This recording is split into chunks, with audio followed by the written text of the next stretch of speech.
You're watching the news at 10. Let's quickly flip over to our Abuja studios for more with Terry Okumi. Hello and welcome to Abuja.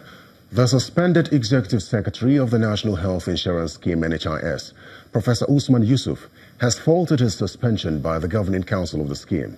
In a letter dated October 19 and addressed to the Council Chairman, Mrs. Eyanatu Ifene, Professor Yusuf argued that the Council lacked the powers to make such a decision. According to him, the NHIS Act only empowers the Council to appoint directors and other employees of the scheme. Yusuf's reaction comes one day after he was handed an indefinite suspension by the NHIS Governing Council. Mrs. Ifene told reporters that the Council had instructed Mr. Sadiq Abubakar to immediately take over as the acting Executive Secretary of the scheme. Professor Yusuf's suspension followed allegations of attempts to illegally execute a 30 billion naira investment in federal government bonds, as well as insubordination, among others. As part of efforts to address the challenges facing the Niger Basin, a program for integrated development and adaptation to climate change in the basin will be launched in 2019. The Minister of Water Resources made this known at the opening ceremony of the 37th Ordinary Session of the Niger Basin Authority Council of Ministers, which held today in Abuja. According to him, the program is to impact positively on the basin's 130 million inhabitants. Our correspondent, Kayla Megwa, reports. Founded in 1964, the Niger Basin Authority is an intergovernmental organization in West Africa, which aims to foster cooperation in managing and developing the resources of the basin of the River Niger.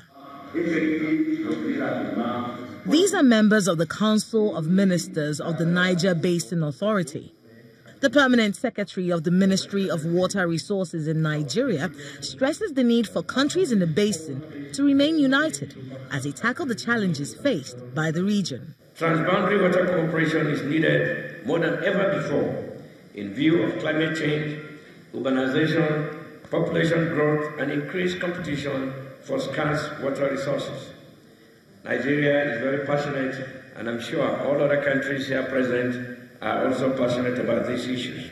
Stakeholders took turns to restate their commitment to the vision of the Niger Basin Authority, after which the Minister of Water Resources spoke on the main challenges faced by the region and moves being made towards ensuring the prosperity of its inhabitants. During the last fiscal year, we experienced some challenges, which include the following. 1, low water levels of the River Niger Basin in Guinea due to a deficit in rainfall. 2, the persistence of insecurity in the Sahelian zone of Burkina Faso, Mali, Niger, and Nigeria, and other parts of the Lake Chad Basin, causing delays in the execution of NBA activities. And 3, inadequate funding of the Niger Basin Authority due to the international and regional economic situation and delay in payment of contributions by member countries. We are pleased to note that in spite of these challenges and numerous others, we are still united in working towards our shared vision. 9 countries, 1 basin, facing so many challenges: climate change, population expansion, and a scramble for very scarce natural resources.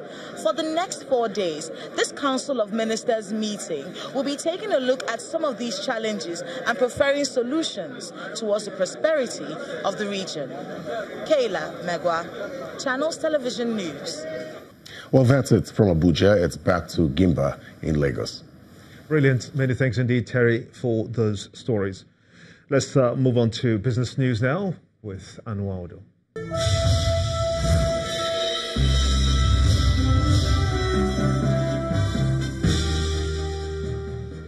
Thank you, Gimba. We begin business news tonight with the latest report coming from the World Bank. It shows that states in Nigeria are already making efforts to improve the ease of doing business for domestic small and medium enterprises. That report covers 36 states and the Federal Capital Territory. It analyzes business regulations in areas of starting a business, dealing with construction permits, registering property, and even enforcing contracts. The document ranks 5 states, that's Kaduna, Enugu, Abia, Lagos, and Anambra, as having made the biggest strides in improving regulations while Abuja remains the easiest place to start a business. This improvement has been attributed to the introduction of an efficient electronic platform by Corporate Affairs Commission, as it now takes an average of 26 days to incorporate a new business, and that's when you compare it to the 34 days it used to be in 2010. A hearing in the court case between MTN and the Central Bank of Nigeria in a dispute over alleged illegal transfer of $8.1 billion by the telecoms firm has now been set. A lawyer from the embattled telecoms operator today said the hearing against the financial market regulator has been fixed for October the 30th. At the same time, a separate hearing in the case against the Attorney General of the Federation over an alleged $2 billion unpaid tax bill has already been scheduled for November the 8th by the same court.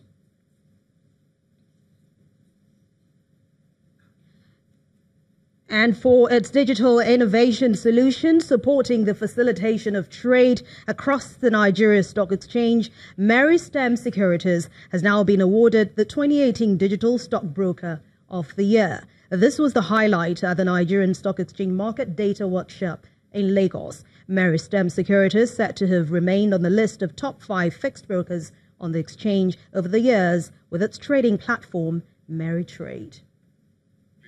It's the third edition of the Nigerian Stock Exchange Market Data Workshop, with focus on the digitization of trading. In the capital market ecosystem, digitization is fast gaining momentum. Purpose-built solutions are being developed to reduce redundancies, cut costs, and increase efficiencies for greater transparency and alpha returns. Many global investment banks and buy-side firms are investing in artificial intelligence to aid with pattern recognition, with the goal of deriving alpha-generating insights. Access to market data will improve through efficiencies and transparency brought by these technologies for advantage to non-professional investors. It is my honor to award this maiden edition of the NSE Bull Award to Meristem Securities Limited. Meristem Securities is digital compliant. With its online trading platform Meritrade, the company has attracted over 12,000 users. The Meritrade platform, we were the first to launch online trading platform in the market, and the customer service experience, the unique experience of the customers has always been in our forefront in terms of creating values for our customers.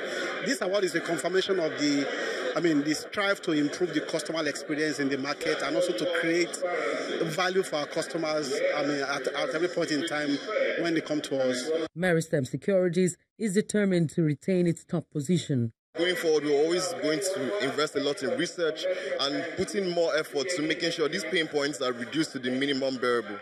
With its 3-level authentication that allows trading in a simulated environment, Meristem Securities hopes to contribute more to the Nigerian investment space digitally.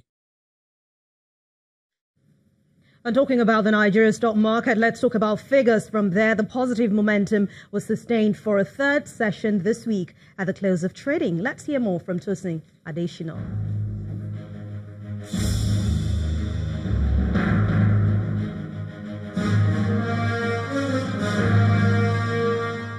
Hello and welcome to the Stock Market Report.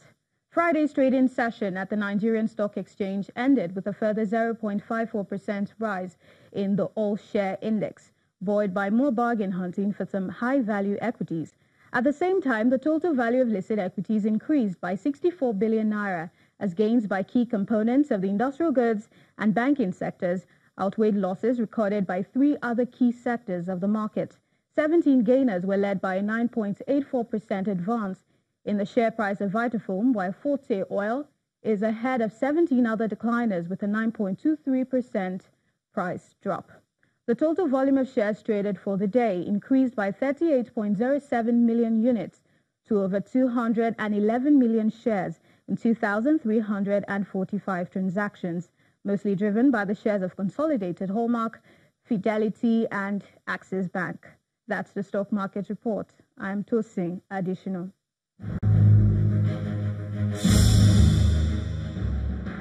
Thank you, Tosin. But outside Nigeria, investors are focusing on latest earnings from Wall Street, China's disappointing third-quarter GDP growth, and Italy's controversial budget plan. But it's mixed sentiments for major markets across the globe.